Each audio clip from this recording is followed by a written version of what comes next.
నమస్కారం నాయనా, మీ తాతయ్యనొచ్చాను. మన సనాతన ధర్మంలో ఒక మనిషి పుట్టుక ముందు నుంచి గిట్టుక వరకు 16 సంస్కారాలున్నాయని మీకు తెలుసా?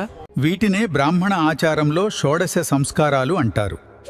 మొదటి 3 బిడ్డ తల్లి కడుపులో ఉన్నప్పుడే జరుగుతాయి. మొదటిది గర్భాధానం. ఉత్తమమైన ఆరోగ్యవంతమైన సంతానం కలగాలని దేవుడిని ప్రార్థిస్తూ చేసేది. రెండవది పుంసవనం. గర్భస్థ శిశువు ఆరోగ్యంగా బలంగా ఎదగాలని 3వ నెలలో చేసేది. మూడవది సీమంతం. 7వ లేదా 9వ నెలలో తల్లి సంతోషం కోసం, ఆమె మనసు ప్రశాంతంగా ఉండటం కోసం చేసే సంస్కారం. బిడ్డ పుట్టకముందే వారి శ్రేయస్సు కోరుకునే గొప్ప సంస్కృతిరా మనది. పుట్టిన తర్వాత ఏం చేస్తారో తర్వాతి వీడియోలో చెప్తాను, వినండి. ఈ 16 సంస్కారాల గురించి ఒక్కొక్కటి ఇంకా వివరంగా, వాటి వెనుక ఉన్న అసలైన సైన్స్ ఏంటో తెలుసుకోవాలనుందా?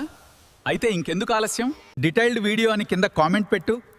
అలాగే ఎన్నో అద్భుతమైన కథల కోసం మన తెలుగు స్టోరీ రూమ్ ఛానల్ని ఇప్పుడే సబ్స్క్రైబ్ చేసుకో.